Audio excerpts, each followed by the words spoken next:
Баршаңызға қайырлы күн, қыздар.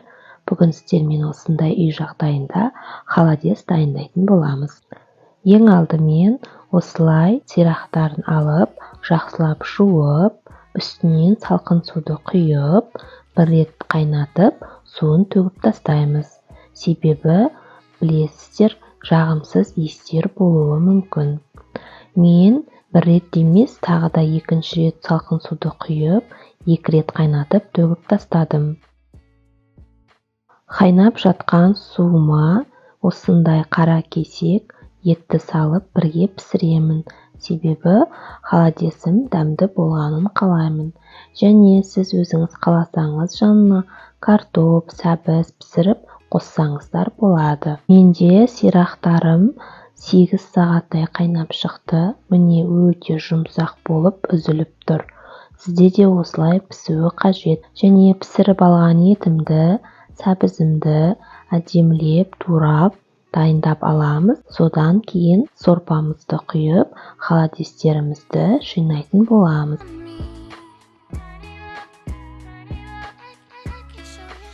Сәбіздерімді осылай бөліктерге бөліп аламын.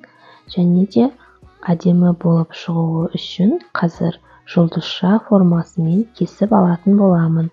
Сіздер қаласаңыздар 4 бұрышты етіп турасаңыздар, немесе үйіңізде бар кез келген әдемі формамен сәбіздерге форма берсеңіздер болады.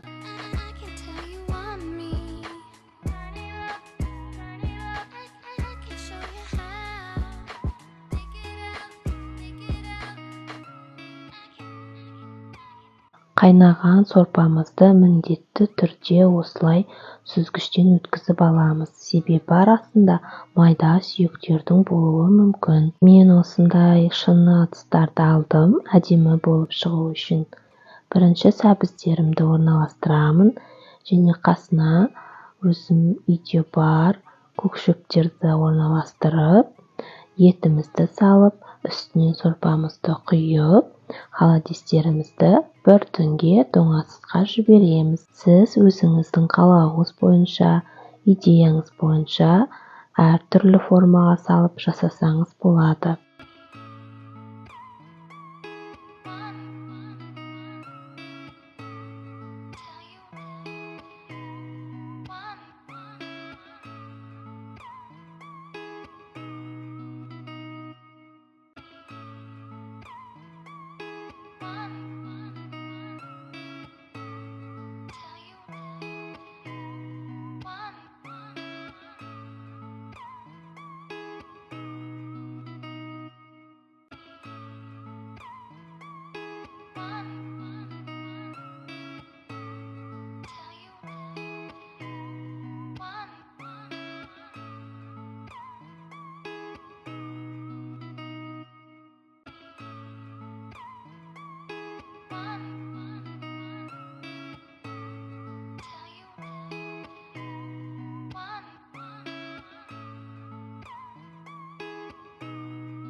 Осылай бірден тұрған холодецтеріміз өзінің формасын ұстап, өте әдемі, дәмді, адамның тәбетін ашып тұр.